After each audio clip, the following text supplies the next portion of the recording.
ಬಸವಣ್ಣ ಈಗ ಬಸವನಗೌಡ ಅಂದ್ರೆ ಈಗ ಬಸೀರಗೌಡ ಪಾಟೀಲ್ ಅಂತೇಳಿ ನಾ ಹೆಸರಿಟ್ಟಿನಿ.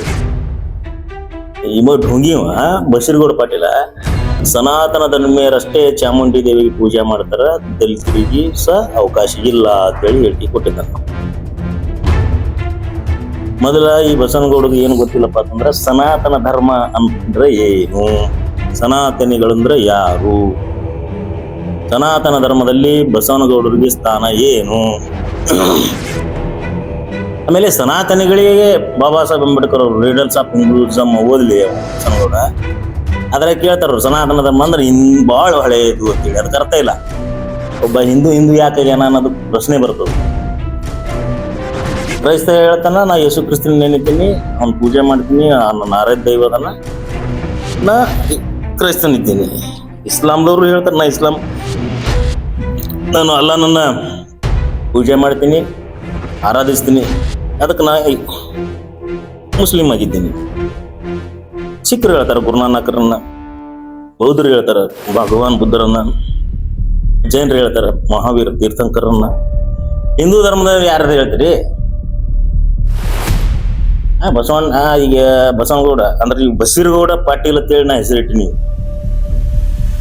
ಢೋಂಗಿವ ಬಸೀರಗೌಡ ಪಾಟೀಲ ಯಾಕಡೆ ಬೇಕಾದ ಕಡೆ ಏನೇನೋ ಮಾತಾಡ್ಕೊತೋಗಿ ದಲಿತ ಇವ ಸಂವಿಧಾನ ವಿರೋಧಿ ಹೇಳಿಕೆ ಕೊಡ್ತಾನ. ಸಂವಿಧಾನ ಎಲ್ಲಾ ಧರ್ಮದ್ದು ಎಲ್ಲಾ ಧಾರ್ಮಿಕ ಆಚಾರ ವಿಚಾರಗಳು ಎಲ್ಲರಿಗೂ ಪೂಜನೀಯ ಸ್ಥಳಗಳು ಸಮಾನವಾದ ಹಕ್ಕು ಐತಿ ಅಂತ ಹೇಳಿ. ಅಂದ್ರೆ ಇವನ್ ಹೇಳಿಕೆ ಏನೈತಿ? ಸಂವಿಧಾನ ವಿರೋಧಿ ಐತಿ. ಇವನ್ ಹೇಳಿಕೆ ಏನೈತಿ? ದಲಿತ ವಿರೋಧಿ ಐತಿ. ಅಲ್ಲ, ಈಗ ದಲಿತರು ಅಲ್ಲಿ ಮುಟ್ಟಬಾರ್ದು ಅನ್ನೋ ಲೆಕ್ಕ ಮಾತಾಡ್ತಾನೆ.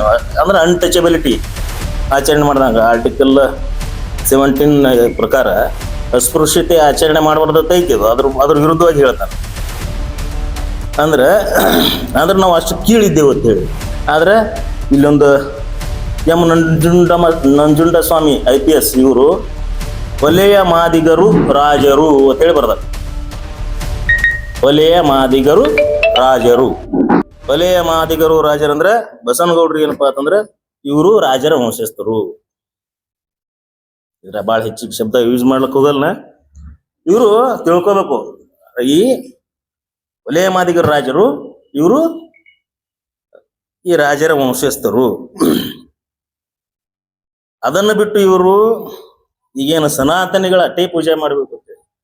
ಅಲ್ರಿ ಈ ನಿಮ್ಮ ದೇವ್ರುಗಳೇನದಾವಲ್ಲ ಅವೇ ನಮ್ಮ ತಲೆ ಮೇಲೆ ಹೊತ್ತೇನು ಕಟ್ಟದಿಲ್ಲ, ನಾವು ದಲಿತರೇ ಕೆತ್ತದ್ದು. ಈ ದೇವರುಗಳನ್ನ ಸೃಷ್ಟಿಸಿದಂತ ಜನರಿಗೆ ನೀವು ಅಲ್ಲಿ ಮುಟ್ಲಕ್ ಅವಕಾಶ ಇಲ್ಲ ಅಂತ ಹೇಳುವಂತ ಮನಸ್ಥಿತಿ ಬಸವನಗೌಡಗೆ ಬರ್ತದಪ್ಪ.